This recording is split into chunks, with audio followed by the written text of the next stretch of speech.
नमस्कार बच्चों, स्वागत है आपका अपने YouTube channel smart career classes में। जैसा कि देख पा रहे हैं कि आज की क्लास जो है वो इलेक्ट्रोकेमिस्ट्री के लेक्चर नंबर 14 है। ठीक है, लेक्चर नंबर 14 है, यानी कि क्लास नंबर 14 है। इससे पहले जो है इस चैप्टर के 13 लेक्चर यानी कि 13 क्लासेस जो हैं ऑलरेडी जो है इस चैनल की प्लेलिस्ट पर केमिस्ट्री की उपलब्ध है। ठीक है, तो जो बच्चे पहली बार देख रहे हैं, पहली बार प्लेटफॉर्म पर विजिट किए हैं, तो उन बच्चों से यही कहना चाहेंगे कि इस पूरे चैप्टर को शुरुआत से देखें। इस चैप्टर के जो 13 लेक्चर हैं तो पूरी क्लास को अटेंड करें, मतलब सभी लेक्चर्स को देखें, पूरे चैप्टर को देखें, तभी आपको यहाँ तक पहुँचने में किसी भी प्रकार की कोई दिक्कत नहीं आएगी। क्योंकि हमने जिन भी चीज़ों को यहाँ पर उठाया है जीरो लेवल से उठाया है और जीरो से जो है हीरो तक लेके गए हैं। ठीक है, हर एक कॉन्सेप्ट को to the point crystal clear किया गया है। ठीक है, हर एक बच्चा चाहे वो किसी भी बोर्ड का हो, ठीक है, कितना ही कमजोर क्यों ना हो, कुछ ना जानता हो, लेकिन अगर वो क्लास अटेंड करेगा, हमारी बातों को केयरफुली सुनेगा, तो उसको हर एक बात सावधानी से समझ में आएगी। और हम यही कहना चाहेंगे कि साथ ही साथ प्रॉपर नोट्स भी बनाते रहें। ठीक है, क्योंकि नोट्स बनाना बहुत ज़रूरी है। यहाँ पर जो भी स्लाइडें हम लेके आते हैं उतना ही कंटेंट लेके आते हैं जितना कि काम का है, ना एडिशनल होता है ना ही कम होता है, सफिशिएंट कंटेंट होता है। बोर्ड परीक्षा के लिए कोई भी प्रश्न बनता है, यहाँ के कंटेंट को आप लिख सकते हैं बिना किसी शक के, बिना किसी जो है संदेह के। ठीक है, पूरे नंबर यहाँ पे प्रोवाइड, मतलब पूरे नंबर आपको मिलेंगे जब आपकी एग्जामिनर कापी चेक करेगा। ठीक है, चलिए अच्छा, अब हम स्टार्ट करते हैं आज की क्लास को। तो देखो बच्चों, आज हमें क्या पढ़ना है, चैप्टर नंबर 2 है। चैप्टर का नाम है विद्युत रसायन, इलेक्ट्रोकेमिस्ट्री। ठीक, इलेक्ट्रोकेमिस्ट्री में हमें पढ़ना है सेल, मोस्ट इंपॉर्टेंट टॉपिक है। ठीक है, इससे रिलेटेड हमारे 2 लेक्चर और आएंगे। ठीक है, 2 लेक्चर और आएंगे, तो ये क्लास बहुत बेसिक क्लास होगी। हर एक बच्चे को ध्यान से सुनना है, हमारे द्वारा बताई जाने वाली बातों को। ये बेसिक क्लास होगी। ठीक है, और काफ़ी इससे जो है क्वेश्चन भी बनते हैं। ठीक है, तो इस क्लास में हम जानेंगे कि सेल क्या होती है, सेल को हम कैसे परिभाषित करते हैं। ठीक है, अच्छा, सेल जो है वो हम जीव विज्ञान में भी पढ़ते हैं, कोश का। ठीक है, जो बच्चे जो हैं बायो ग्रुप के हैं, ठीक है, यानी कि जीव विज्ञान है जिनके पास, तो वो समझ रहे होंगे। तो ये वो वाली सेल नहीं है। ठीक है, यहाँ सेल का मतलब जो है बैटरी से है। ठीक है, बैटरी से है, रासायनिक सेल से है। ठीक, फिर हम जानेंगे कि सेल के प्रकार, टाइप्स ऑफ सेल्स, कितने प्रकार के सेल्स होते हैं।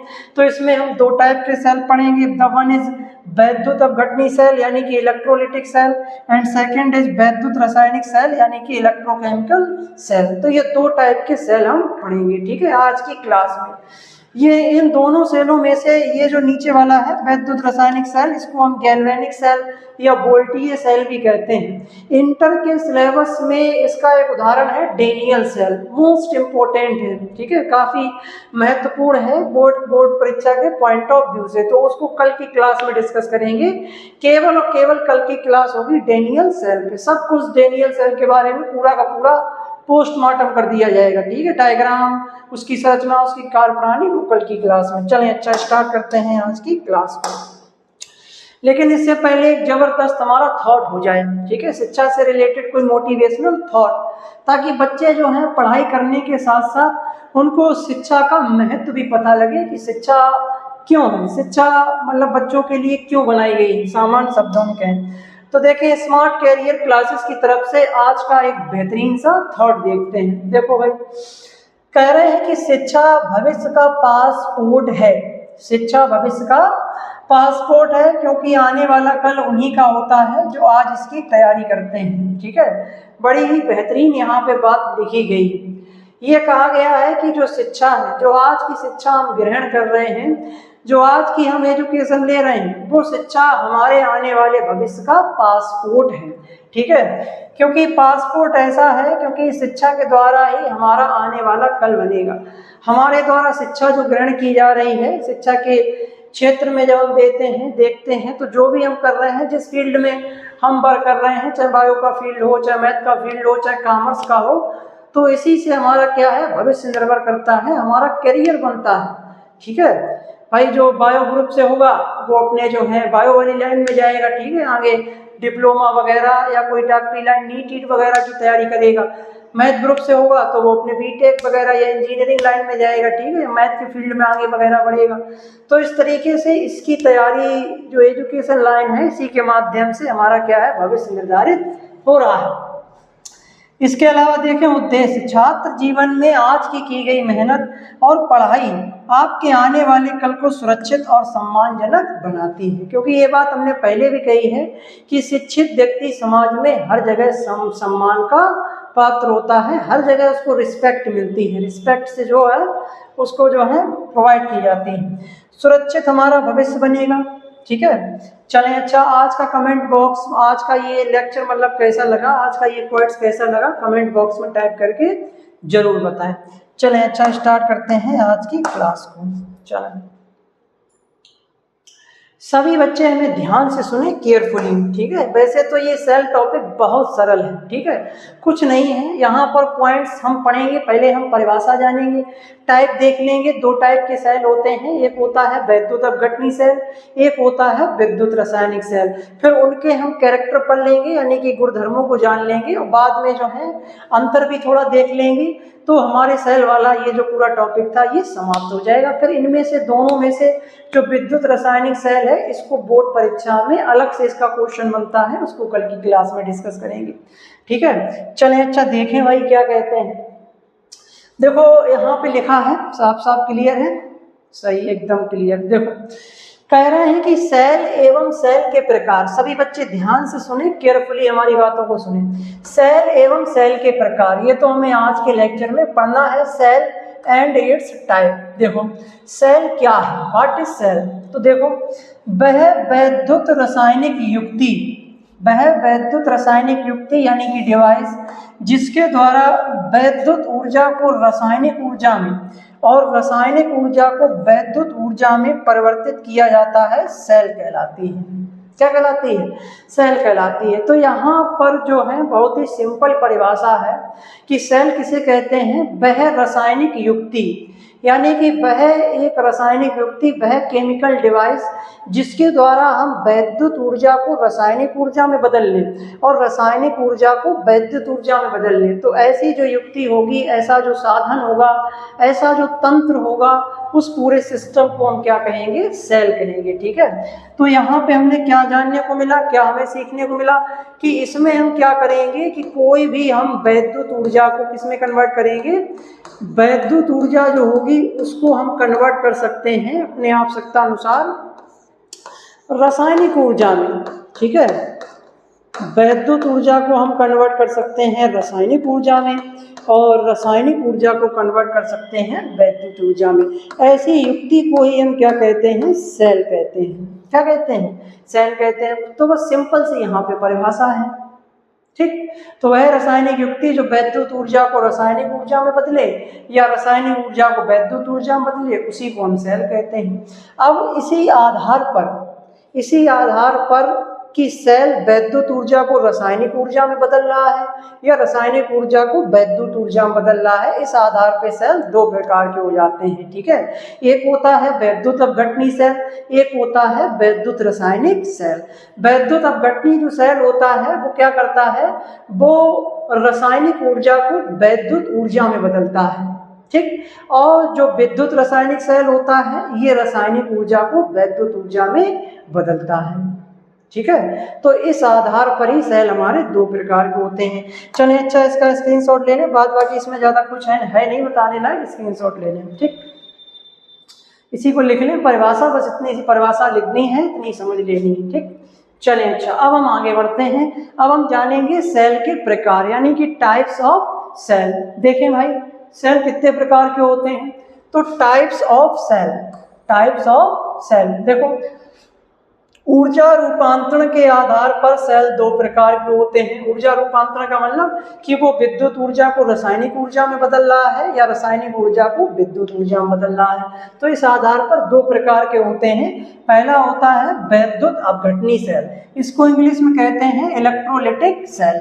क्या कहते हैं, इलेक्ट्रोलिटिक सेल। देखो भाई इसका क्या काम है, वह रासायनिक युक्ति या साधन जिसके द्वारा वैद्युत ऊर्जा को रासायनिक ऊर्जा में बदला जाता है, वैद्युत अपघटनी सेल कहलाता है।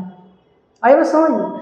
तो वैद्युत अपघटनी सेल किसे कहते हैं? वैद्युत अपघटनी सेल में वैद्युत ऊर्जा को रासायनिक ऊर्जा में बदला जाता है, यानी कि वह सेल जो वैद्युत ऊर्जा को रासायनिक ऊर्जा में बदलता हो उसे हम वैद्युत अपघटनी सेल कहते हैं। ठीक है, सामान्य शब्दों में ऐसे समझ लें, अभी जब हमने जो है जिन बच्चों ने लगातार वीडियोस देख रहे हैं तो उनको पता होगा कि सर ने एक चित्र बनाया था, जब सर ने जो है वैद्युत अपघटन की क्रिया विधि समझाई थी, इलेक्ट्रोलिसिस की प्रोसेस समझाई थी।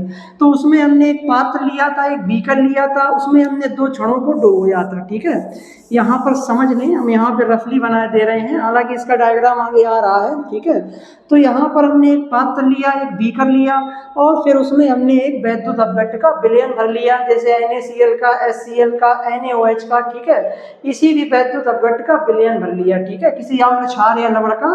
फिर उसमें हमने 2 जो है छड़ें डुबो दी, मतलब इलेक्ट्रोड्स की। एक इलेक्ट्रोड था एनोड और एक इलेक्ट्रोड था कैथोड। ठीक है, एक इलेक्ट्रोड है मतलब जो है कैथोड और एक है एनोड। ठीक है, और फिर हमने इसमें क्या किया, हमने इसमें विद्युत धारा प्रवाहित की। इन दोनों छड़ों को हमने जो है बैटरी के एक को प्लस से जोड़ा, एक को माइनस से जोड़ा।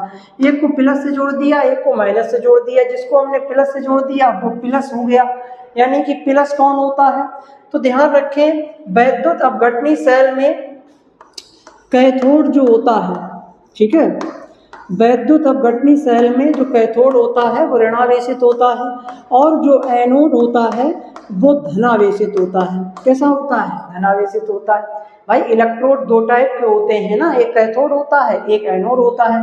परिभाषित ऐसे करते हैं कि जिस इलेक्ट्रोड पर रिडक्शन होता है, जिस इलेक्ट्रोड पर रिडक्शन होता है उसे हम क्या कहते हैं? कैथोड कहते हैं। ठीक, और जिस पे ऑक्सीकरण होता है उसको हम एनोड कहते हैं। ठीक है, अब यहाँ पर क्या होता है कि यहाँ पे आप पहचान पा रहे होंगे कि कौन कैथोड है, कौन एनोड है। तो यहाँ पे प्लस वाला कैसा है? एनोड है। माइनस वाला कैसा है? जो है कैथोड है। ठीक है, तो ये हमारा एक सेल ही है। ये क्या है? सेल ही है। और ये एक वैद्युत अपघटनी सेल है जिसमें विद्युत ऊर्जा को रासायनिक ऊर्जा में बदला जाता है। ठीक है, तो ये जो अभी तक हमने इससे पहले जो पढ़ा था वो सेल ही पढ़ा था। तो अब सभी बच्चे माइंड में ये सेट कर लो कि वैद्युत अपघटनी सेल की जब हम बात कर रहे हैं तो माइंड में सेट रखो ये वाला चित्र। सर ने ये वाला चित्र में बताया है कि एक पात्र है, एक बीकर है जिसमें किसी विद्युत अपघट्य का विलयन भरा हुआ है, उसमें 2 इलेक्ट्रोड डूबे हुए हैं, एक कैथोड है, एक एनोड है। कैथोड हमारा ऋणावेशित है, एनोड हमारा धनावेशित है। वैद्युत अपघटनी सेल के केस में, ठीक है, गैल्वेनिक सेल या विद्युत रासायनिक सेल में उल्टा हो जाएगा, अभी हम बताएंगे। यहाँ पर कैथोड है ऋणावेशित, वहां पर कैथोड हो जाएगा धनावेशित। यहाँ पर एनोड है धनावेशित, वहां पर एनोड हो जाएगा ऋणावेशित। ठीक है, बाद बाकी कैथोड और एनोड को कैसे परिभाषित करते हैं एक बार और बता देंगे। ठीक है, चलें, अच्छा, तो ये बात समझ में आ गई होगी। उदाहरण देख लें, जैसे सामान्य वैद्युत अपघट्य का विलयन जिसमें 2 इलेक्ट्रोड डूबे रहते हैं। ये यहाँ पे चित्र लग गया है डेनियल सेल का, यानी कि विद्युत रासायनिक सेल का है। तो इसको यहाँ पर रहने दें, ये गलती से मिसप्रिंट होकर यहाँ पर आ गया है। ये जो है चित्र है विद्युत रासायनिक सेल का है और हम पढ़ रहे हैं वैद्युत अपघटनी सेल। उसका डायग्राम जो अभी हमने बताया था वो वाला अपने माइंड में सेट कर लें। ठीक है, ये देखो इसका उदाहरण भी लिखा है कि सामान्य वैद्युत अपघट्य का विलयन ले लीजिए जिसमें 2 इलेक्ट्रोड डूबे हों, जैसे अभी हमने डूबे थे। ठीक, चलिए, अच्छा, इसका स्क्रीनशॉट ले लें, फिर हम आगे बढ़ते हैं। स्लाइड में बस हमें परिभाषा याद रखनी है। ठीक है, चलें, अच्छा, आगे देखते हैं भाई कि वैद्युत रासायनिक सेल। दूसरा टाइप देखते हैं इलेक्ट्रोकेमिकल सेल। देखो इसमें उल्टा कर दो कि वह सेल जो रासायनिक ऊर्जा को वैद्युत ऊर्जा में परिवर्तित करता है वैद्युत रासायनिक सेल कहलाता है। तो वैद्युत रासायनिक सेल वह सेल है जो रासायनिक ऊर्जा को वैद्युत ऊर्जा में बदलता है। ये आप इसका जो हमने चित्र लगवाया है ये वाला, ये हमारा वैद्युत रासायनिक सेल का ही उदाहरण है। ठीक है, डेनियल सेल है। इसको हम कल की क्लास में बहुत डिटेल से पढ़ेंगे, 0 लेवल से चीज़ों को उठाएंगे और डीप तक लेके जाएंगे। ठीक है, सब पूरा बकायदा इसका खोल खाल के पोस्टमार्टम करेंगे। ठीक है, हर एक चीज़ को बताया जाएगा। तो ये हमारा डेनियल सेल हो गया। इसका आप उदाहरण ध्यान रखें, जैसे रिमोट का सेल, जैसे रिमोट का सेल ले लें, कोई भी जो है घड़ी का सेल ले लें, ठीक है। ज़्यादातर जो सेल होते हैं, ठीक है, वो विद्युत रासायनिक सेलों पर ही आधारित होते हैं, इसी पर आधारित होते हैं। हमारे घरों में बैटरी है, बैटरा है, इन्वर्टर वाला, ये सब विद्युत रासायनिक सेल हैं, ठीक है। इसको आगे क्लास में डिस्कस करेंगे जब हम सेल के टाइप वगैरह जानेंगे, ठीक है, तो उसमें डिस्कस करेंगे। तो अभी आप इतना जान लें कि वह सेल जो रासायनिक ऊर्जा को विद्युत ऊर्जा में बदलता है, विद्युत रासायनिक सेल कहलाता है। नोट, इस प्रकार के सेल का निर्माण सर्वप्रथम गैल्वानी तथा वोल्टा ने किया था। इसी कारण इन्हें गैल्वेनिक सेल, ठीक है, या वोल्टीय सेल भी कहते हैं। तो विद्युत रासायनिक सेल के दो नाम और ध्यान रखें सभी बच्चे। विद्युत रासायनिक सेल को हम गैल्वेनिक सेल या वोल्टीय सेल के नाम से भी जानते हैं। दो वैज्ञानिक थे, एक का नाम था गैल्वेनिक और एक का नाम था वोल्टा। इन दोनों वैज्ञानिकों ने ही मिलकर इस प्रकार के सेलों का निर्माण किया था और रासायनिक ऊर्जा को विद्युत ऊर्जा में परिवर्तित किया था, कन्वर्सन किया था। तो इसीलिए उनके नाम के आधार पर इस प्रकार के सेलों को हम क्या कहते हैं, वोल्टीय सेल या गैल्वेनिक सेल भी कहते हैं। चलें, अच्छा अब आगे बढ़ते हैं।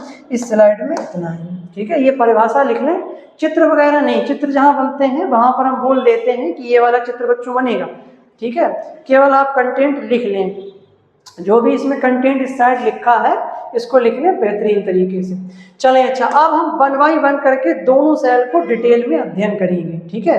पहले विद्युत अपघटनी सेल उठाएंगे, उसके हम कैरेक्टर देखेंगे, क्या क्या उसकी विशेषताएं होती हैं। फिर हम विद्युत रासायनिक सेल उठाएंगे, उनके कैरेक्टर देख लेंगे। इनको पढ़ लीजिए, इनको पढ़ लीजिए, बस दोनों में अंतर हो जाएंगे, ठीक है।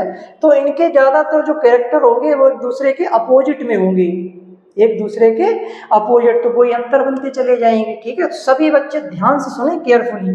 देखो, अब हम पढ़ने चल रहे हैं विद्युत अपघटनी सेल, इलेक्ट्रोलिटिक सेल, कि इसमें क्या होगा, इसमें सर विद्युत ऊर्जा को रासायनिक ऊर्जा में बदला जाएगा। ये बात ध्यान रखना, इसमें इलेक्ट्रिकल एनर्जी को केमिकल एनर्जी में कन्वर्ट किया जाएगा। ई को जो है सी में कन्वर्ट किया जाएगा, इलेक्ट्रिकल एनर्जी ई और केमिकल एनर्जी सी, तो ई को सी में कन्वर्ट किया जाएगा, ठीक है, ध्यान रखें। इससे यहाँ पे ध्यान रखते हैं इलेक्ट्रोकेमिकल इलेक्ट्रोलिटिक सेल। हालांकि इसकी ट्रिक तो नहीं बन रही है क्योंकि इलेक्ट्रोकेमिकल सेल में भी ई और सी मिल जाएगा, ठीक है, लेकिन ऐसे ध्यान रखें पहले ई और सी, फिर उसके बाद सी और ई, ठीक है। चलें, अच्छा डेफिनेशन तो भाई बता दी हमने, जो है वह सेल जो विद्युत ऊर्जा को रासायनिक ऊर्जा में बदलते हैं विद्युत अपघटनी सेल कहलाते हैं। किसी विद्युत अपघट जैसे NaCl, HCl आदि का विलयन जिसमें दो इलेक्ट्रोड, कैथोड तथा एनोड डूबे रहते हैं, इस प्रकार के सेलों के उदाहरण है। ये एक बेहतरीन सा डायग्राम लगा हुआ है विद्युत अपघटनी सेल का ही है, ठीक है। ये आप देख पा रहे होंगे सभी बच्चे की, एक पात्र ले लिया गया है, बीकर ले लिया गया है, जिसमें किसी इलेक्ट्रोलाइट के विलयन को घोला गया है। उसमें दो इलेक्ट्रोड लगाए गए, एक लगाया गया कैथोड, एक लगाया गया एनोड, ठीक है, और बाहर से एक बैटरी के माध्यम से दोनों को जोड़ दिया गया है। यहाँ पर कैथोड को जोड़ा गया है बैटरी के ऋण ध्रुव से, इसीलिए जो कैथोड है हमारा ऋणावेशित है। एनोड को जोड़ा गया है बैटरी के धन ध्रुव से, इसीलिए यहाँ पर जो एनोड है वो धनावेशित है। मोस्ट इंपॉर्टेंट पॉइंट है, आगे अभी इसके बारे में पढ़ेंगे, ये बात ध्यान रखें, ठीक है, कि यहाँ पर जो कैथोड है, कैथोड यहाँ पर ऋणावेशित क्यों है, तो क्यों है, इसका कारण यह है कि इसको बैटरी के ऋण ध्रुव से जोड़ा गया है। और यहाँ पर ये एनोड धनावेशित क्यों है, तो इसको बैटरी के धन ध्रुव से जोड़ा गया है, ठीक है, इसलिए ऐसा है, ठीक। चलें, अच्छा इसका स्क्रीनशॉट ले लें, उसके बाद हम आगे बढ़ते हैं। अगर ये वाला डेफिनेशन लिखना चाहो तो लिख सकते हो, हालांकि पहले हमने बता दी है, ठीक है। चलें, चल लें इसका चित्र, हाँ ये वाला बनाना चाहो तो ये वाला चित्र बना लेना, सरल सा चित्र है, इसमें कोई ज़्यादा वो नहीं है, आराम से इसको पात्र बनाना और 2 मिनट डुबो देना, जैसे हम बनाते हैं सिंपल मोड में। चित्र जो है मतलब ठीक ठाक बना दें, ज़्यादा मतलब ये तो ग्राफिक्स की सहायता से बने होते हैं, रफली बना दें, मतलब ठीक ठाक देखने में लगे, ठीक है, ये नहीं एकदम रचा रचा उसको बना रहे हैं बेहतरीन तरीके से, ऐसा नहीं, बना दें मतलब ठीक ठाक लगे देखने में, ठीक। चलें, अच्छा अब हम आगे बढ़ते हैं। अब हम देखेंगे विद्युत अपघटनी सेल की विशेषताएं हेडिंग्स के साथ। हम यहाँ पर इन विशेषताओं को पॉइंट बाय पॉइंट भी ला सकते थे, लेकिन उसमें क्या होता, डिटेलिंग थोड़ी कम हो जाती, चीज़ों को क्लियर नहीं कर पाते सही से, क्रिस्टल क्लियर कॉन्सेप्ट नहीं हो पाता, इसलिए हमने हेडिंग्स लगाई हैं, ठीक है। हर एक विशेषता को एक हेडिंग के साथ लिखा गया है, थोड़ा सही से देखो। पहली इनकी विशेषता क्या है, सभी बच्चे ध्यान से सुनेंगे। पहला इनकी विशेषता है ऊर्जा परिवर्तन, यानी कि किस प्रकार की एनर्जी को ये किस में बदलते हैं, तो हम जानते हैं कि यह सेल विद्युत ऊर्जा को रासायनिक ऊर्जा में परिवर्तित करते हैं। इसके लिए आप शॉर्ट ट्रिक ध्यान रख सकते हैं, ईसी। पहले आपको ईसी लेके आना है, ठीक है, उसके बाद एसी, ठीक है, पहले आपको ईसी लेके आना है, उसके बाद ये एसी, ठीक है, ऐसे ध्यान रख सकते हैं। जैसे यहाँ पे ईसी मतलब पहले हमें इलेक्ट्रिकल करंट लेके आना है। भाई घर में जब इलेक्ट्रिकल करंट होगा तब तो आप घर पे एसी लगा पाओगे, एसी लाओगे, और जब घर पे इलेक्ट्रिकल करंट नहीं होगा, बिजली नहीं होगी, तो फिर एसी क्यों लाओगे। तो ये एक ट्रिक है याद करने की, ठीक है। तो एसी का मतलब हो गया इलेक्ट्रिकल करंट, इलेक्ट्रिकल करंट जब होगा तभी हम एसी ला पाएंगे। और ईसी का मतलब इसमें हम विद्युत अपघटनी सेल की बात कर रहे हैं, एसी का मतलब विद्युत रासायनिक सेल की बात कर रहे हैं, ठीक है। तो ये पहले हमारी क्या हो गई, विशेषता हो गई। दूसरी विशेषता देखें, अपक्रिया का प्रकार यानी कि टाइप्स ऑफ रिएक्शन। देखो किसी भी सेल में हम जानते हैं कि रासायनिक अपक्रियाएं होती हैं। उन रासायनिक अपक्रियाओं को हम क्या कहते हैं, रेडॉक्स रिएक्शंस कहते हैं। क्या कहते हैं, रेडॉक्स रिएक्शन कहते हैं।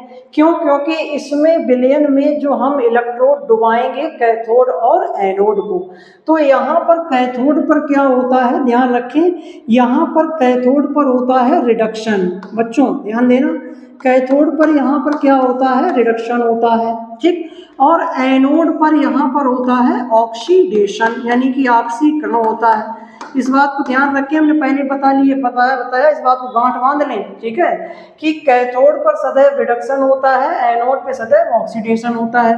कैसे याद रखें, Cr और AO ऐसे करके याद रख लें, ठीक है, कि कैथोड पर रिडक्शन और एनोड पर ऑक्सीडेशन, ठीक है। इन दोनों अपक्रियाओं को ही मिलाकर हम कलेक्टिवली क्या कहते हैं, रेडॉक्स रिएक्शंस। क्या कहते हैं, रेडॉक्स रिएक्शन कहते हैं। देखो यहाँ से रेड ले लिया, यहाँ से ऑक्स ले लिया, क्या बन गया, रेडॉक्स बन गया। तो ये सेल के अंदर चलने वाली अपक्रियाएं हैं, रासायनिक अपक्रियाएं हैं, जिनको हम रेडॉक्स रिएक्शंस कहते हैं, जिनमें कैथोड पर रिडक्शन होता है और एनोड पर ऑक्सीडेशन होता है, ठीक है। चलिए अच्छा, अब यही देखो यहाँ पे लिखा है, अपक्रिया का टाइप जो होगा, इसमें स्वतः न होने वाली यानी कि नॉन स्पॉन्टेनियस रासायनिक अपक्रियाओं को बाहर से बिजली देकर जबरन कराया जाता है। देखो किसी भी सेल में, चाहे कोई विद्युत रासायनिक सेल हो या विद्युत अपघटनी सेल हो, ये अपक्रियाएं होती हैं। ये अपक्रियाएं होती हैं, एनोड और कैथोड पर रिडक्शन और ऑक्सीडेशन होता है, होती दोनों में है, ठीक है। बस अंतर ये आता है कि जो इलेक्ट्रोलिटिक सेल है, इसमें ये अपक्रियाएं बाहर से जबरन करानी पड़ती हैं, यानी कि ये स्वतः नहीं होती हैं, अपने आप नहीं होती हैं, स्पॉन्टेनियस नहीं होती हैं। इसके लिए हमें बाहर से एक ऊर्जा सोर्स के रूप में एक बैटरी लगानी पड़ती है। क्या करनी पड़ती है, बैटरी। तो बैटरी के माध्यम से इन्हें ऊर्जा देनी पड़ती है, वैद्युत वाहक बल देना पड़ता है, तो तब जाके ये सब रिएक्शन होती हैं। और गैल्वेनिक सेल में या इलेक्ट्रोकेमिकल सेल में ये बैटरी की जरूरत नहीं पड़ती, अपक्रियाएं स्वतः होती हैं। तो देखो यहाँ पर एक अंतर निकल के आ गया है। हमने क्या कहा, अंतर इस टाइप के हैं, अपोजिट में है। एक को सही से समझ लो, दूसरा ऑटोमेटिक तैयार हो जाएगा, कोई दिक्कत वाली नहीं। ऊपर वाले में भी देखो अंतर आ गया कि इसमें वैद्युत को हम रासायनिक में चेंज करेंगे, उसमें रासायनिक ऊर्जा को वैद्युत ऊर्जा हम चेंज करेंगे। इसमें जो अपक्रियाएं होंगी, इसमें होने वाली रेडॉक्स अपक्रियाएं स्वतः नहीं होती हैं, बाहर से एक बैटरी की जरूरत पड़ती है। और विद्युत रासायनिक सेल में हमें बाहर से किसी प्रकार की ऊर्जा लगाने की जरूरत नहीं है, अपक्रियाएं स्वतः होती हैं, स्पॉन्टेनियस होती हैं, ठीक है। तो ये पॉइंट समझ में आ गया होगा, समझते रहो पॉइंट सभी, ये डेनियल सेल में सब पॉइंट काम में आएंगे। अगर एक भी पॉइंट समझ में नहीं आया तो फिर डेनियल सेल हो सकता है समझ में ना आए उसकी कुछ बातें, ठीक है। तो एक एक पॉइंट को समझो, इसीलिए हमने ये हेडिंग के साथ लगाई है। नहीं तो हम भी जो है और उस तरह के पॉइंट लिख के ले आते, जल्दी कराते, एकदम जो है चक्कर हो जाते, ठीक है। देखो अगली प्रॉपर्टी देखें, कैथोड की प्रकृति, नेचर ऑफ द कैथोड। यहाँ पे कैथोड देखो भाई, इस सेल में कैथोड सदैव ऋणात्मक होता है, क्योंकि यह बैटरी के ऋण ध्रुव से जुड़ा होता है और जिस पर सदैव अपचयन होता है। मोस्ट इंपोर्टेंट बात लिखी है कि इस सेल में कैथोड सदैव कैसा होता है, ऋणात्मक होता है। देखो यहाँ पे, ठीक है, क्यों, क्योंकि यह बैटरी के ऋण ध्रुव से जुड़ा है। बैटरी के किससे जुड़ा है, ऋण ध्रुव से जुड़ा है, जिस पर सदैव अपचयन होता है। इस पर अपचयन ही होगा कैथोड पर। कैथोड चाहे डेनियल सेल का हो चाहे विद्युत अपघटनी सेल का हो, केवल चार्ज बदलता है, चार्ज अपोजिट हो जाते हैं, लेकिन क्रियाएं सेम होती हैं। कैथोड पर ठीक है, कैथोड पर सदैव रिडक्शन होता है, एनोड पे सदैव ऑक्सीडेशन होता है, चाहे वो हम वैद्युत अपघटनी सेल की बात करें या वैद्युत रासायनिक सेल की बात करें। ठीक है, ये बात ध्यान रखना, इसी आधार पर कैथोड और एनोड परिभाषित किए जाते हैं। बच्चों ज्यादातर बच्चों में हमने बताया था कि मिसपरसेप्शन होता है कि सर जो कैथोड होता है वो हमारा निगेटिव होता है और सर हमारा जो एनोड होता है ये पॉजिटिव होता है। तो बच्चे कह देते हैं कि वह इलेक्ट्रोड जिस पे ऋण आवेश होता है उसको कैथोड कहते हैं, वह इलेक्ट्रोड जिस पे धन आवेश होता है उसको हम क्या कहते हैं, एनोड कह देते हैं। नहीं, ये गलत है, ऐसे परिभाषित नहीं करना है। परिभाषित अपचयन अपक्रियाओं, अपचयन और ऑक्सीकरण अपक्रियाओं के आधार पर करना है, यानी कि वह इलेक्ट्रोड जिस पर रिडक्शन होता है, अपचयन की क्रिया होती है, उसको क्या कहते हैं, उसे कहते हैं कैथोड। जिस पर ऑक्सीडेशन होता है उसे हम एनोड कहते हैं। तो ये बात एकदम क्रिस्टल क्लियर कर लें अपनी, ठीक है, ये बाद में कंफ्यूजन में हो जाओगे, सर ने यहाँ कुछ और बताया था, यहाँ कुछ और बताया, या हमारे माइंड में पहले से ये बात बैठी हुई है, हमारे सर ने ये बताया है, अब सर ये गलत पढ़ा रहे हैं कि गलत बता रहे हैं, ऐसा नहीं। तो इस कंफ्यूजन को दूर करें, ठीक है। चलें, अच्छा स्क्रीनशॉट ले लें, उसके बाद आगे बढ़ते हैं। यहाँ पे देखो भाई लिखा गया है ऊर्जा परिवर्तन विद्युत ऊर्जा को रासायनिक ऊर्जा में और ना होने वाली नॉन स्पॉन्टेनियस क्रियाएं जबरन कराई जाती हैं। कैथोड सदैव ऋणात्मक होता है, इस पर सदैव अपचयन होता है। चलें, अच्छा स्क्रीनशॉट ले लें, फिर आगे बढ़ते हैं। सभी पॉइंट लिखें ये। चलें, 30 चौथा कैरेक्टर देखते हैं। चौथा कैरेक्टर यहाँ पे क्या कह रहे हैं, राइट क्लियर है, हाँ चौथा कैरेक्टर देखें सभी बच्चों। देखो एनोड की प्रकृति, नेचर ऑफ द एनोड। देखो भाई एनोड कैथोड की हमने देखी है, एनोड को देखो तो इस सेल में एनोड सदैव धनात्मक होता है। क्यों? क्योंकि यह बैटरी के धन ध्रुव से जुड़ा होता है। देखो किससे जुड़ा होता है, बैटरी के धन ध्रुव से जुड़ा होता है, ठीक है। और जिस पर सदैव क्या होता है, ऑक्सीकरण होता है, जैसा कि हमने बताया, ठीक है। इसको तो कोई समझाने की जरूरत है नहीं, ने बता ही दिया। बाहरी स्रोत देखें, एक्सटर्नल पावर सोर्स देखें। इस सेल को कार्य करने के लिए बाहर से एक दुष्ट धारा डीसी स्रोत जैसे बैटरी से जोड़ना अनिवार्य है, ठीक है। बैटरी से जोड़ा जाए, कभी हमने बताया, क्योंकि इसमें जो रासायनिक अपक्रियाएं होंगी, रिडॉक्स रिएक्शन होगी, वो स्वतः नहीं होंगी, उनको बाहर उन्हें कराने के लिए बाहर से हमें एक बल लगाना होगा, ठीक है, एनर्जी इनपुट देनी होगी, इसीलिए बैटरी से जोड़ते हैं, ठीक है। तो इसमें जो है बैटरी से जोड़ना अनिवार्य है। छठा कैरेक्टर देखें, इलेक्ट्रॉनों का प्रवाह, फ्लो ऑफ द इलेक्ट्रॉन, ठीक है, ये सब मोस्ट इंपॉर्टेंट है। इसमें इलेक्ट्रॉनों का प्रवाह बाहरी परिपथ में बैटरी के माध्यम से कैथोड की एनोड की, मतलब कैथोड से एनोड की तरफ होता है। किस तरफ होता है, कैथोड से एनोड की तरफ। इस बात को इसका जरा स्क्रीनशॉट ले लें, उसके बाद फिर हम समझाते हैं। स्क्रीनशॉट लें पहले, चलिए अच्छा ले लिया। देखो कैथोड से एनोड की तरफ होगा। अब जरा बच्चों हमें ये बताओ, कैथोड यहाँ पर कैसा है, कैथोड यहाँ पर निगेटिव है, कैथोड यहाँ पर कैसा है, निगेटिव है। और ये बैटरी के किससे जुड़ा हुआ है, ये बैटरी के, रुक जाओ यहाँ पर, बैटरी के माध्यम से कैथोड की ओर होता है। अच्छा तभी समझ रहे चलो देखो।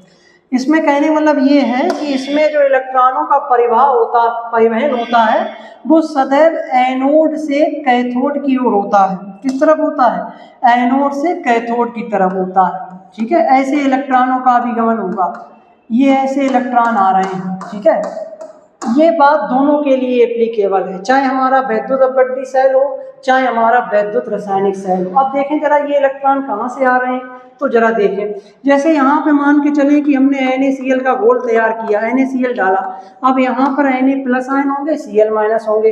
अब ये जो आयन होंगे धनावेशित और ऋणावेशित आयन, ये अपने विपरीत आवेश वाले इलेक्ट्रोड की तरफ गमन करेंगे। इसको आयनों का गमन कहते हैं, मोशन ऑफ द आयंस कहते हैं। इस बात को हमने बताया पहले इलेक्ट्रोलिसिस वाली क्लास में, ठीक है।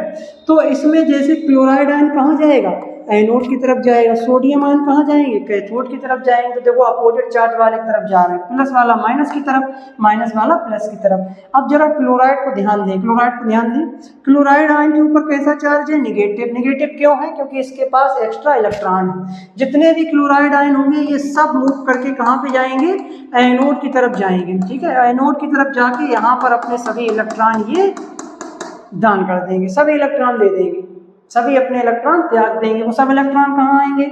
एनोड पर आएंगे। एनोड पर जब आएंगे तो इन पे क्या हो गई? इलेक्ट्रॉनों की अधिकता हो गई। अब यही इलेक्ट्रॉन जो होंगे फिर वो एनोड से कैथोड की तरफ मूव करेंगे, ठीक है। और यही इलेक्ट्रॉन फिर ऐसे आते रहेंगे और इन इलेक्ट्रॉनों को ये ग्रहण कर लेगा, सोडियम आयन, इसके पास इलेक्ट्रॉनों की कमी है। यहाँ से इलेक्ट्रॉन तुम्हारे क्या निकल रहे हैं? यहाँ से इलेक्ट्रॉन निकल रहे हैं, ठीक है। यहाँ इसको इलेक्ट्रॉन दिए जा रहे हैं, जिसको दिए जाते हैं वो वहाँ पर उसका अपचयन हो रहा है, तभी हम कहते हैं यहाँ पर अपचयन हो रहा है। जो यहाँ पर निकाले जा रहे हैं इसलिए यहाँ पर ऑक्सीकरण होता है, तभी हम कह रहे हैं कि एनोड पर ऑक्सीकरण होता है, ठीक है। तो क्लियर कर लें ये बातें। यहाँ पर इलेक्ट्रॉन कहाँ से आए? इन ऋणावेशित आयनों ने दिए, ठीक है। तो यहाँ पर क्या हुआ? यहाँ पर ऑक्सीडेशन हुआ सर, और यहाँ पर रिडक्शन हुआ। यहाँ इलेक्ट्रॉन निकाले गए, यहाँ इलेक्ट्रॉन जोड़े गए, ठीक। तो ये बात एकदम क्लियर कर लें। सेम बात जो है लागू होती है वैद्युत रासायनिक सेलों में। वहां पर भी इलेक्ट्रॉनों का जो गमन होता है वो एनोड से कैथोड की ओर ही होता है, ठीक। चले अच्छा, अब बात समझ में आ गई होगी, एकदम क्रिस्टल क्लियर हो गया होगा। चले अच्छा, ये तो हमने बता दिया, ठीक है। ये ध्यान रखें एनोड से कैथोड की ओर।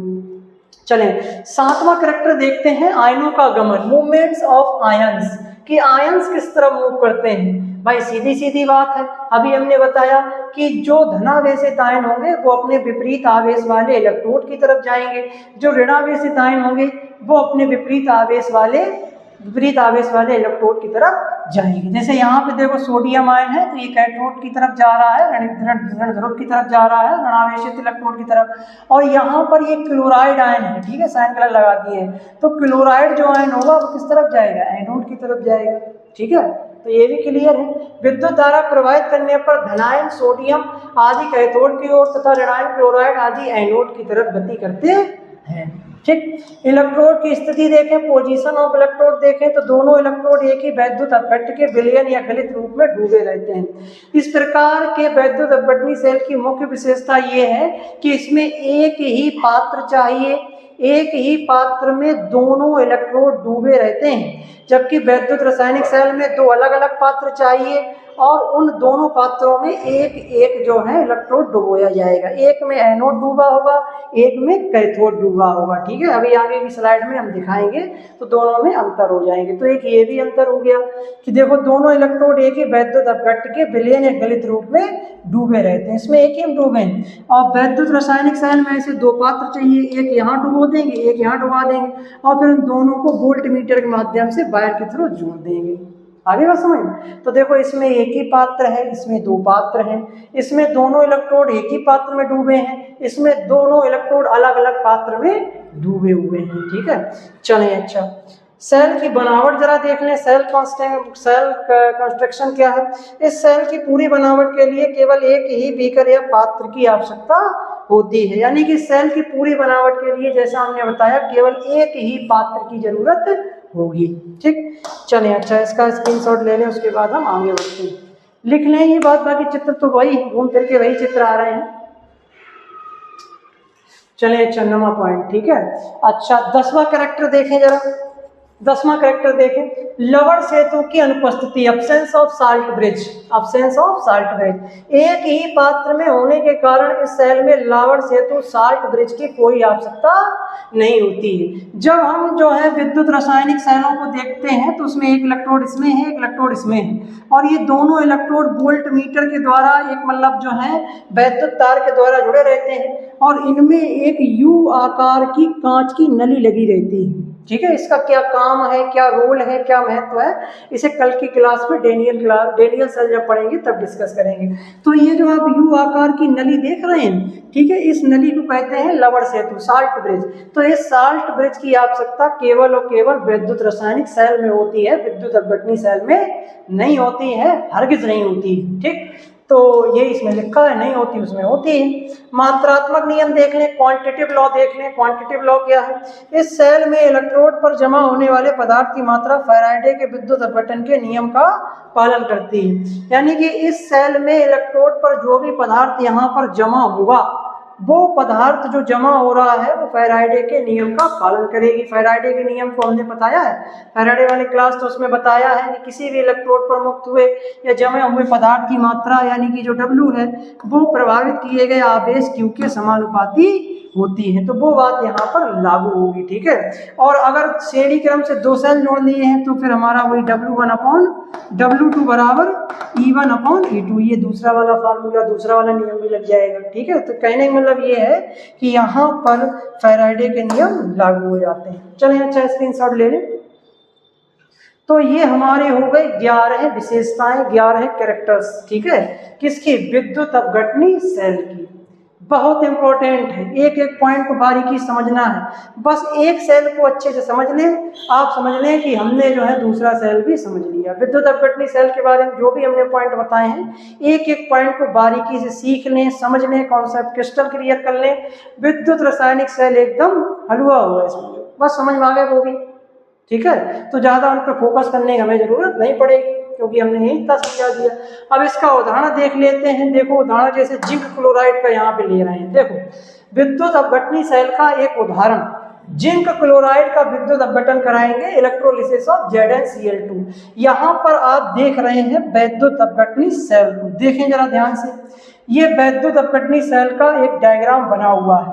इसमें हमने एक पात्र ले लिया है, बीकर ले लिया है, और इसमें हमने एक वैद्युत अपघट का विलयन भर लिया है।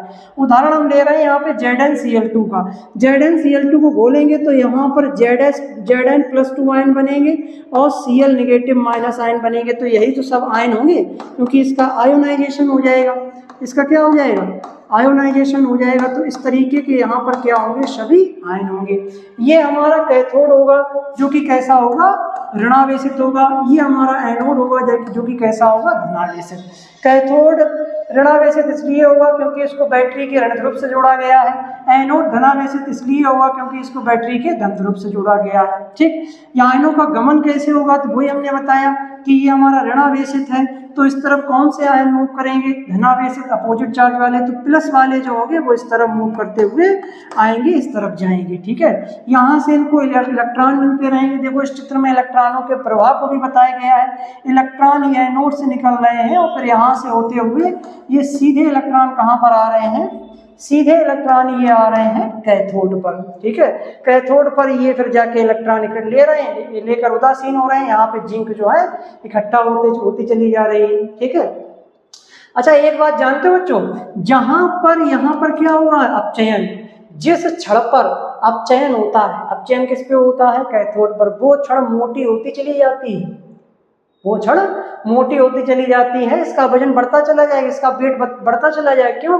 क्योंकि यहाँ पे धातु जमा हो रही है और यहाँ से धातु यहाँ से जो है इलेक्ट्रॉन जो है यहाँ पर निकलेंगे, ठीक है। तो यहाँ पर क्या होगा? यहाँ पर क्षण जो है अगर गैस के रूप में बन रही है, ठीक है, तो वो उड़ जाएगी। तो यहाँ पे जैसे कि क्षण जैसी होगी वैसी रहेगी। और अगर यहाँ पर भी कोई चीज जमा हो रही है, एक्यूमुलेट हो रही है, तो ये क्षण भी हमारी क्या हो जाएगी? मोटी हो जाएगी। अच्छा वैद्युत रासायनिक सेल में क्या होता है कि ये वाली छड़ सदैव मोटी होगी, ये वाली छड़ सदैव पतली होती चली जाए, क्योंकि इससे धातु परमाणु निकल के विलयन में आते रहेंगे, ठीक है। तो ये एक बेहतरीन सा डायग्राम है, इस डायग्राम को बना लेना, ठीक है। सरल डायग्राम है, कोई इसमें ज्यादा कुछ नहीं है, ठीक है। यही सब दिखा देना, इलेक्ट्रॉनों का प्रवाह, कैथोड, एनोड, आयनों वाला सब दिखा है। उदाहरण देख लें, जिंक क्लोराइड के विलयन में विद्युत धारा प्रवाहित करने पर एनोड पर ऑक्सीकरण होता है तथा कैथोड पर अपचयन होता है। जैसे देखो क्रिया लिखी हुई है, ZnCl2 को जैसे ही हम जल में घोलेंगे Zn+2 आयन क्लोराइड आयनों में टूट जाएगा, यानी कि इसका आयोनाइजेशन हो जाएगा। अब इलेक्ट्रोड अपक्रियाएं देख लीजिए, कैथोड पर क्या होगा, एनोड पर क्या होगा। कैथोड पर देखो क्या होगा, कैथोड पर जो Zn+2 आयन होगा ये दो इलेक्ट्रॉनों को एक्सेप्ट करेगा, यानी कि इसका अपचयन होगा और ये Zn+ के रूप Zn के रूप में Zn धातु परमाणु के रूप में जमा होगा। यहाँ पर क्या हो गया, इसका रिडक्शन हो गया, ठीक। अच्छा एनोड पर क्या होगा, एनोड पर ऑक्सीडेशन होगा, यानी कि यहाँ पर इलेक्ट्रॉन त्यागे जाएंगे। तो यहाँ पर देखो दो क्लोराइड आयन अपने दो इलेक्ट्रॉनों को त्याग देगा और क्लोरीन के जो दो परमाणु होंगे वो दो अणु बन जाएंगे, मतलब एक अणु बन जाएगा क्लोरीन का और गैस के रूप में हवा में ये उड़कर चला जाएगा। तो यहाँ पर इसका हो जाएगा ऑक्सीडेशन, यहाँ पर इसका क्या हो जाएगा, ऑक्सीडेशन हो जाएगा, ठीक है। तो इस तरीके से चलें। अच्छा इसका स्क्रीनशॉट ले लें। और इस डायग्राम को जरूर बना लें, ठीक है। ये अभिक्रियाएं लिख लें बस।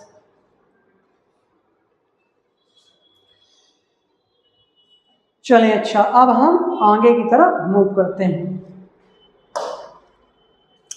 तो लेक्चर कैसा लगा, जो भी बच्चे देख रहे हैं कमेंट बॉक्स में जरूर बताएं, समझ में आ रहा है कि नहीं आ रहा है। अगर समझ में आ रहा है तो जरूर लिखें अवश्य, उसमें से हमें मोटिवेशन मिलता है, हमें पता लगता है कि बच्चों के मन में क्या चल रहा है, हमारा पढ़ाया हुआ कॉन्सेप्ट ठीक ठाक, मतलब हम तो अपने हिसाब से सही पढ़ा ही रहे हैं, ठीक है। अब बच्चों के ऊपर डिपेंड करता है, बच्चे बताएं कि कैसा क्या है कंटेंट, कैसा क्या उनको समझ में आ रहा है, क्या प्रॉब्लम है, क्या उनकी दिक्कतें हैं, तो उस हिसाब से यहाँ पर हम उस चीज़ को सुधार करेंगे। कोई और चीज़ इम्प्रूव करने वाली होगी वो इम्प्रूव की जाए, कोई अगर रिड्यूस करने वाली होगी तो उसको रिड्यूस किया जाएगा, ठीक है। बाद बाकी लगातार हमारे साथ जुड़े रहें, लेक्चर को देखते रहें। चलें, अच्छा अब हम पढ़ेंगे वैद्युत रासायनिक सेल, ठीक है। वैद्युत रासायनिक सेल, विद्युत अपघटनी सेल के बारे में जितना पढ़ना था हम पढ़ चुके थे, ठीक है। अब हम जानेंगे वैद्युत रासायनिक सेलों के बारे में, यानी कि इलेक्ट्रोकेमिकल सेल के बारे में। इनका दूसरा नाम है गैल्वेनिक सेल। दूसरा नाम क्या है? गैल्वेनिक सेल या वोल्टीय सेल। इनको क्या कहते हैं? वोल्टीय सेल भी कहते हैं, या इनको हम गैल्वेनिक सेल भी कहते हैं, जैसा कि हमने बता रखा है, ठीक। देखिए परिभाषा वही है, वह रासायनिक युक्ति या साधन जो रासायनिक ऊर्जा को वैद्युत ऊर्जा में परिवर्तित करती है, वोल्टीय सेल या वैद्युत रासायनिक सेल कहलाती है। जैसे रिमोट तथा घड़ी के सेल, जैसे आप देख रहे हैं कि ये जो रिमोट है, इस रिमोट के अंदर ये जो सेल पड़ा हुआ है एवर रेडी का, ठीक है, ये जो सेल है एक वैद्युत रासायनिक सेल का ही उदाहरण है, ठीक है। इसको आगे हम डिस्कस करेंगे, थोड़ा इसके बारे में हम जानेंगे। इसी तरीके के सेल जो हमारे जो मतलब दीवारों पे लगने वाली घड़ी होती है उसमें पढ़ते हैं, खिलौने आते हैं बहुत से, उसमें जो है सेल वगैरह पढ़ते हैं, तो इस तरीके के सेल जो है उदाहरण है। लेड संचायक बैटरी, ये लेड संचायक बैटरी वही है घरों में लगने वाला बैटरी और बैटरा, इन्वर्टर वाला बड़ा वाला बैटरा, छोटी वाली बैटरी वगैरह आती है वो सब। और ये हमारा एक वैद्युत रासायनिक सेल का बेहतरीन सा डायग्राम, बेहतरीन सा यहाँ पर चित्र लगा हुआ है, देख पा रहे हैं। इसमें दो पात्र देख रहे हैं, ठीक है, दो अलग अलग पात्र हैं, दोनों में एक एक जो है छड़ डूबी हुई है, एक कैथोड है एक एनोड है, और दोनों पात्रों को जोड़ता हुआ एक लवण सेतु का पुल है, साल्ट ब्रिज है। तो इसके बारे में डिस्कस करेंगे ब्रीफली, ठीक। चलिए, अच्छा इसको स्क्रीनशॉट लें, उसके बाद आगे बढ़ते हैं। देखें गैल्वेनिक सेल की विशेषताएं, अब इनकी भी हम विशेषताएं देख लेते हैं, जैसे वैद्युत अपघटनी सेल की देखें। देखो इस प्रकार के सेलों की प्रमुख विशेषताएं निम्नलिखित हैं। पहला, ऊर्जा का रूपांतरण, बहुत सरल है, ठीक है। देखो यह सेल रासायनिक ऊर्जा यानी कि केमिकल एनर्जी को विद्युत ऊर्जा में परिवर्तित करता है।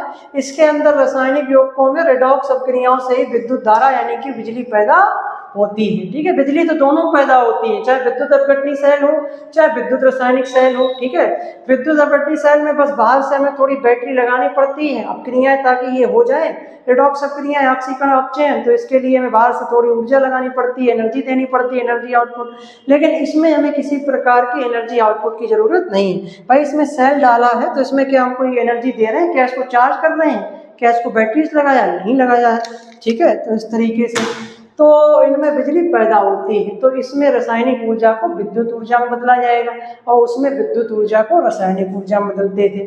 दूसरा कैरेक्टर देखें, स्वतः स्फूर्त रेडॉक्स अपक्रियाएं, स्पॉन्टेनियस रेडॉक्स रिएक्शंस, यानी कि इसमें अपक्रियाएं स्वतः होती हैं, किसी भी प्रकार के बाहर से बैटरी से जोड़ने की आवश्यकता नहीं है। इस सेल के भीतर वाली रासायनिक अपक्रियाएं स्वतः स्फूर्त, अपने आप से, स्फूर्त का मतलब यहाँ पे एक टर्म लिखा है स्फूर्त, ठीक है, इसका मतलब होता है अपने आप से, जो अपने आप हो, ठीक है। तो इस सेल के भीतर वाली रासायनिक अपक्रियाएं स्वतः स्फूर्त यानी कि अपने आप से होती रहती हैं, अर्थात इन्हें बाहर से विद्युत की आपूर्ति नहीं करनी पड़ती, यानी कि बाहर से इन्हें किसी भी प्रकार के मतलब बिजली के सप्लाई की कोई जरूरत नहीं होती है, ठीक है। देखो यहाँ पे कोई मतलब बल्ब मतलब कहीं पे भी कोई बैटरी इनपुट के लिए यहाँ पे कोई बैटरी जोड़ी गई, नहीं जोड़ी गई। यहाँ पे बल्ब जरूर लगा है, बल्ब लगा है, क्यों भाई? बल्ब मतलब बिजली बने इसीलिए तो ये दुनिया भरे का तामझाम किया गया। यहाँ पर जब इलेक्ट्रॉन जो है एनोड से कैथोड की तरफ जाते हैं तो इलेक्ट्रॉनों की गतिज ऊर्जा ही किसमें चेंज हो जाती है? वैद्युत ऊर्जा में। उस वैद्युत ऊर्जा की वजह से ही यहाँ पे लगा हमारा बल्ब जलने लगता है। हम कहेंगे लो भाई बन गई बिजली, बन गई लाइट, ठीक है। तो इस तरीके से यहाँ पर हो रहा है काम सब। चलिए अच्छा, यहाँ पे देखो भाई लिखा रासायनिक ऊर्जा, यहाँ पर रासायनिक ऊर्जा को विद्युत ऊर्जा में बदला जाएगा। स्वतः स्फूर्त रिडॉक्स रिएक्शंस होंगी, ठीक है, बाहर से विद्युत की आपूर्ति की यहाँ पे कोई आवश्यकता नहीं होगी। चलिए अच्छा, स्क्रीनशॉट ले लें, उसके बाद आगे अगला करेक्टर देखें, तीसरे नंबर का पॉइंट देखें, तीसरा करेक्टर देखें, इलेक्ट्रोडों की प्रकृति और आवेश। इलेक्ट्रोडों की प्रकृति और आवेश देखें, nature and charge of the electrodes देखें। देखो भाई, इस सेल में 2 इलेक्ट्रोड होते हैं, 2 इलेक्ट्रोड तो भाई उसमें भी होते हैं जी, कौन सी नई बात बता दी, ठीक है। बस उसमें ये था कि उसमें एक ही पात्र में दोनों इलेक्ट्रोड डूबे रहते हैं, कैथोड और एनोड। इसमें 2 अलग अलग पात्र में वो दोनों इलेक्ट्रोड डूबे रहते हैं। जो अलग अलग पात्रों से भरे विलेन में डूबे रहते हैं, जिन पर आवेश समान वैद्युत अपघटनी सेल के विपरीत होता है। कैसा होता है? विपरीत होता है, ठीक है। वहां पर कैथोड कैसा था? ऋणावेशित था। यहाँ पर कैथोड कैसा होगा? धनावेशित होगा। देख लो यहाँ पे, ठीक है, ये बात ध्यान रखनी है। और यहाँ पर एनोड हो जाएगा ऋणावेशित। बाद बाकी है सेम। इस पर कैथोड पे ध्यान रखें, कैथोड पर सदैव क्या होगा? रिडक्शन होगा। एनोड पर सदैव क्या होगा? ऑक्सीडेशन हो जाएगा। बस इनका चार्ज बदल जाएगा, अब क्रियाएं सेम होंगी, ठीक है, ये बात ध्यान रखना। यहाँ अपचयन होता है, यहाँ ऑक्सीकरण होता है। कैथोड देखें, यह धनावेशित होता है जिस पर अपचयन होता है। एनोड यह ऋणावेशित होता है जिस पर ऑक्सीकरण होता है। चलिए अच्छा, इसका स्क्रीनशॉट ले लें, उसके बाद बहुत बेहतरीन स्लाइड्स हैं, सब कुछ एकदम क्रिस्टल क्लियर है। अगला देखें, चौथा कैरेक्टर देखें, 2 अर्ध सेलों की संरचना, 2 half cell structure. 2 half cell structure, यहाँ पे 2 हाफ सेल स्ट्रक्चर कहा गया है। देखो यहाँ पर क्या है कि 2 हमने पात्र लिए हैं, एक ये लिया एक ये लिया। जैसे एक बीकर ये लिया, एक बीकर ये लिया। बीकर ए में हमने भर दिया ZnSO4 का विलयन, बीकर बी में हमने भर दिया कॉपर सल्फेट का विलयन, क्यूप्रिक सल्फेट का विलयन भर दिया यहाँ पर। तो यहाँ पर ये पूरा जो सिस्टम बना है, इस पूरे सिस्टम को हम क्या कहेंगे? सेल। बच्चों क्या कहेंगे? ध्यान से समझना, इसको कहेंगे सेल, ठीक है। अब ये सेल एक्चुअल में तभी काम करेगा जब ये पूरा सेल के रूप में असेंबल होगा, यानी कि जब ये दोनों पात्र जो है आपस में एक दूसरे से कनेक्ट होंगे, दो जो है एक कैथोड होगा, एनोड होगा, लवण पोल होगा, तब ये सेल बनेगा। अब अगर हम केवल इसको हटा दें, एक को जैसे मान के चले, एक को हम छुपा दें, लवण सेतु को आप हटा के अलग रख दें, इस वायर को हटा दें, वोल्टमीटर को हटा दें और केवल जिंक की छड़ को इसमें डूबा रहने दें, तो ऐसी कंडीशन में इसको कहेंगे अर्ध सेल। क्या कहेंगे? अर्ध सेल, यानी कि हाफ सेल। सीधी सीधी बात है भाई, सीधी सीधी बात है कि नहीं है भाई? पूरे को हम कह रहे हैं सेल, और एक की बात करेंगे तो अर्ध सेल यानी कि हाफ सेल। तो हाफ सेल ये है, हाफ सेल ये है, दोनों को जोड़ो पूरा सेल बन जाएगा, कंप्लीट सेल बन जाएगा, ठीक। अब जिस क्षण में जो है, जिसमें जो है एनोड जो मतलब एनोड डूबा होगा, तो उसको हम कहेंगे ऑक्सीकरण अर्ध सेल। उसको क्या कहेंगे? ऑक्सीकरण अर्ध सेल कहेंगे। क्यों? क्योंकि एनोड पर सदैव ऑक्सीकरण होता है। और जिस मतलब पात्र में क्या नाम, कॉपर की छड़ डूबी होगी, यानी कि कैथोड डूबा होगा, तो उस पर क्या होगा? अपचयन हो रहा होगा, इसलिए उसको क्या कहेंगे? अपचयन अर्ध सेल कहेंगे। आई बात समझ में? तो ये बातों को एकदम क्रिस्टल क्लियर कर लें। क्यों? हमें कल की क्लास में पढ़ना है डेनियल सेल, ये डेनियल सेल ही पढ़ रहे हैं एक तरीके से मान लें। कल की क्लास में इन्हीं सब बातों को हम दोबारा रिपीट कर देंगे, ठीक है, कुछ नया नहीं होगा। यहाँ तक बहुत सी चीज़ें नहीं बताएंगे, जैसे इनके बारे में बताएंगे, लवण सेतु क्या है, ये वायर क्या है, इलेक्ट्रॉनों का प्रवाह ऐसे ऐसे क्यों होता है, कैथोड एनोड, थोड़ा और भी डिस्कस कर लेंगे, ठीक है। चलिए अच्छा, ऑक्सीकरण अर्ध सेल, तो देखें यह सेल 2 अलग अलग हिस्सों से मिलकर बना होता है, जिन्हें अर्ध सेल कहते हैं। एक को कहते हैं ऑक्सीकरण अर्ध सेल और एक को कहते हैं अपचयन अर्ध सेल। इसमें एनोड धातु की छड़ अपने लवण के विलयन में डूबी रहती है, जैसे जिंक की छड़ को जिंक सल्फेट के विलयन में। अपचयन अर्ध सेल देखें, इसमें कैथोड धातु की छड़ जो है अपने लवण के विलयन में डूबी रहती है, जैसे कॉपर की छड़ कॉपर सल्फेट के विलयन में डूबी रहती है, ठीक, एकदम क्रिस्टल क्लियर। चलें अच्छा, स्क्रीनशॉट ले लें, उसके बाद आगे बढ़े। देखें पांचवा कैरेक्टर देख लें, पांचवा कैरेक्टर क्या कह रहा है हमसे। पांचवें कैरेक्टर को देखें, कह रहे हैं कि flow of electron and current, इलेक्ट्रॉनों और विद्युत धारा का प्रवाह मोस्ट इंपोर्टेंट पॉइंट है।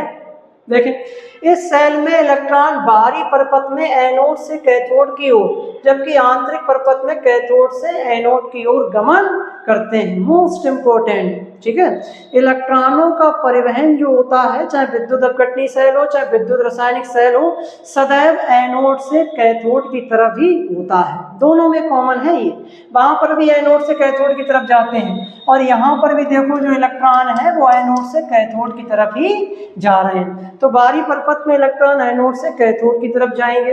अच्छा, एक आंतरिक परिपथ और होता है, इंटरनल जो है फ्लो और होता है, परिपथ यानी कि सर्कुलेशन सर्किट, इंटरनल सर्किट और होता है।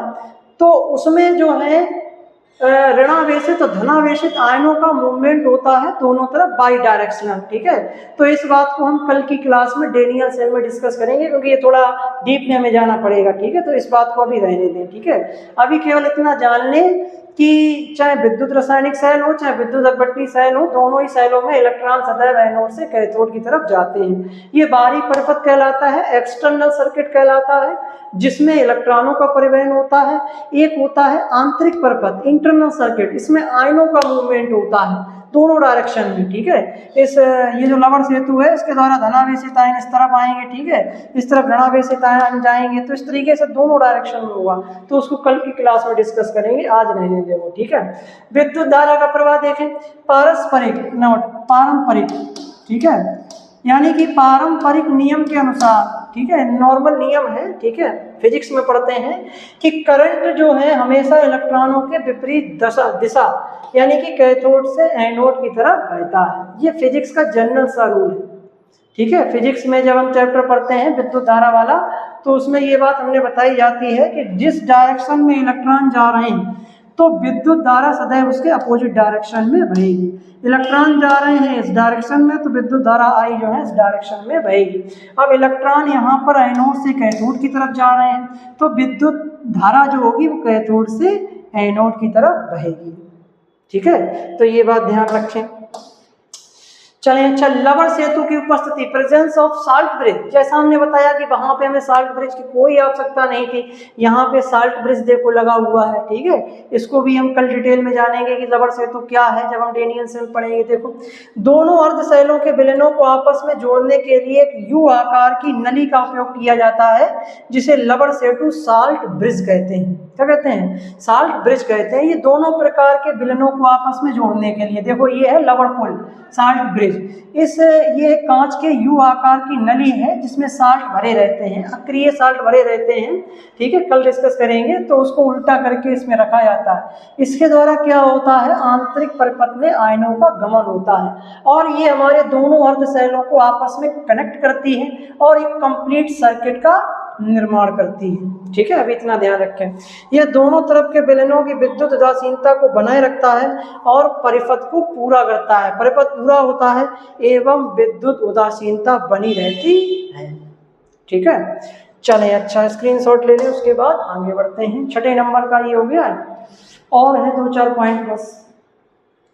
7वें नंबर में देखें, गिब्स मुक्त ऊर्जा में कमी, decrease in Gibbs free energy, ठीक है।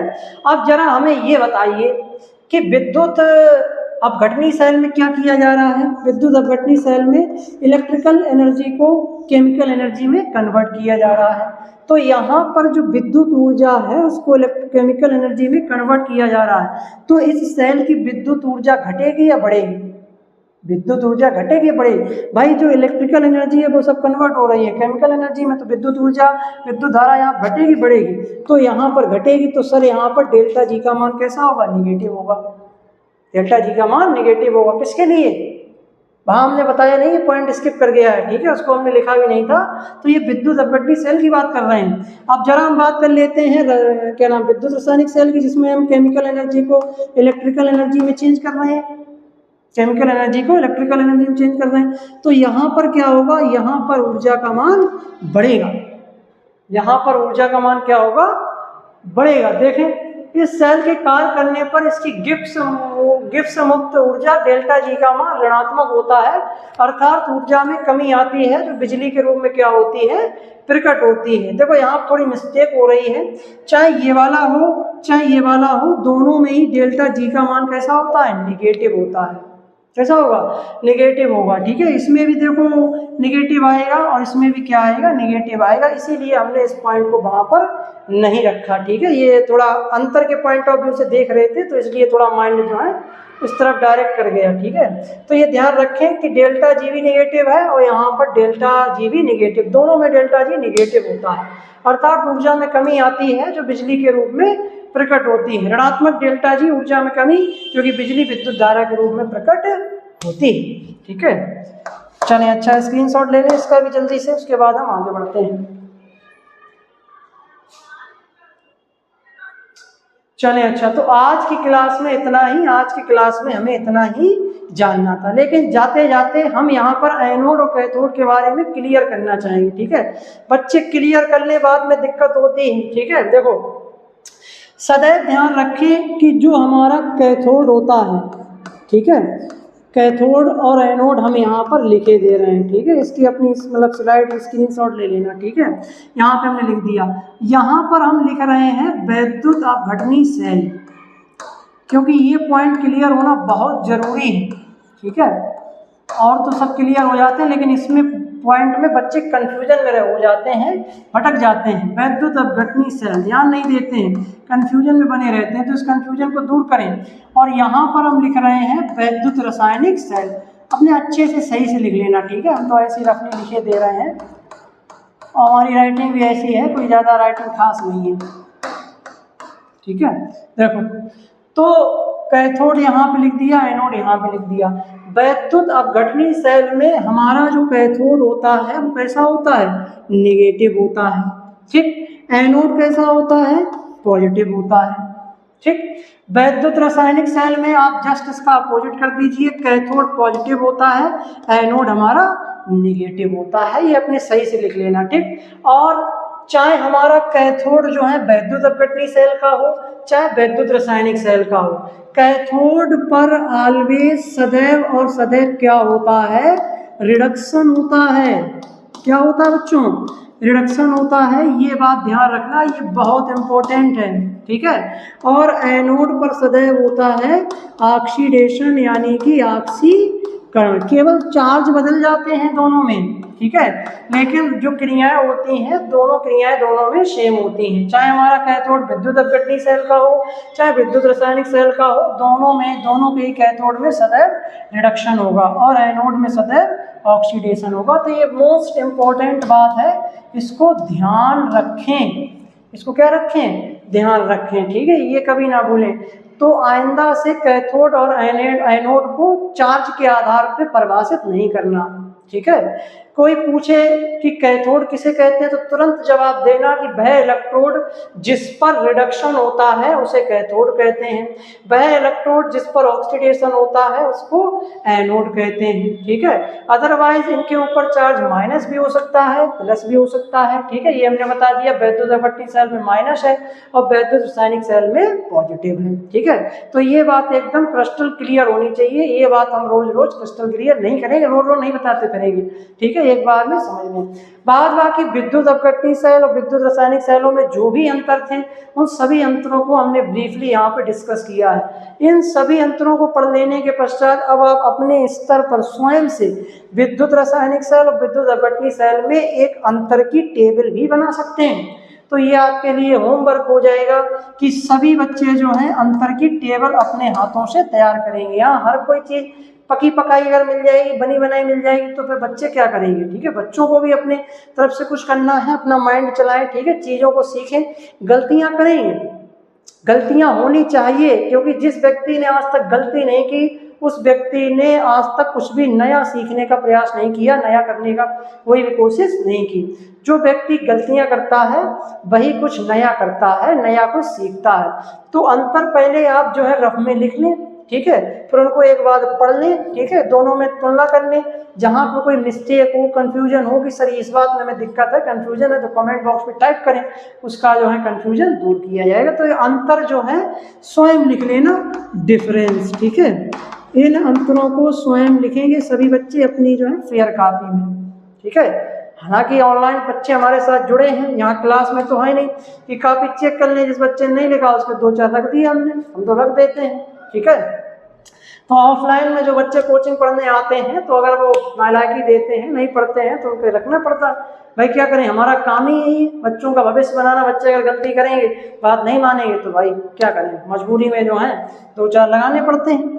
अब यहाँ ऑनलाइन पे नहीं लगा पाएंगे हम, ठीक है। तो ये डिफरेंस जो है अपने जो है लिख लेना, मोस्ट इम्पॉर्टेंट है। हमें पूरा भरोसा है इस क्लास को अटेंड करने के पश्चात सभी बच्चे लिख लेंगे, ठीक है। सब वही है कि किस प्रकार का मतलब ऊर्जा में परिवर्तन, गिब्स ऊर्जा में कमी, स्वतः क्रियाएं इसमें होती हैं, इसमें कैसी होती हैं, ठीक है। कैथोड यहाँ कैसा है, एनोड यहाँ कैसा है, ठीक है, इलेक्ट्रॉनों का प्रवाह कैसा है। तो इन सब चीज़ों को हम यहाँ पर लिख देते हैं। फिर यहाँ पर एक पात्र चाहिए, यहाँ 2 पात्र चाहिए, यहाँ लवण सेतु की जरूरत नहीं है, यहाँ पर लवण सेतु की जरूरत है। चलें, अच्छा आज की क्लास में इतना ही, इसका स्क्रीनशॉट ले लें, उसके बाद हम गुड बाय। आज की क्लास में इतना ही। कल की क्लास में हम बेहतरीन तरीके से डिस्कस करेंगे अपना Daniell cell. Daniell cell most important topic है बोर्ड परीक्षा के पॉइंट ऑफ व्यू से। परीक्षा में पूछा जाता है डेनियल सेल की संरचना, इसकी कार्य प्रणाली, बाकायदा इसको डिटेल में डिस्कस करेंगे, बेहतरीन से डायग्राम बनाएंगे, ठीक है, बना बनाया भी देखेंगे। बहुत सरल है, हर एक बच्चा आसानी से कापी पर बना सकता है, ठीक है। चलें, अच्छा मिलते हैं एक छोटे से ब्रेक के बाद, ठीक है। एक छोटे से ब्रेक के बाद फिर से मुलाकात होगी। तब तक के लिए जुड़े रहें हमारे साथ, पढ़ते रहें, ठीक है, खुश रहें। अपने लिए तो कभी अपनों के लिए। लेक्चर को लाइक जरूर करें, ठीक है, इसे शेयर करें, और चैनल को अगर अभी तक सब्सक्राइब ना किया हो तो चैनल को सब्सक्राइब जरूर कर लें। धन्यवाद।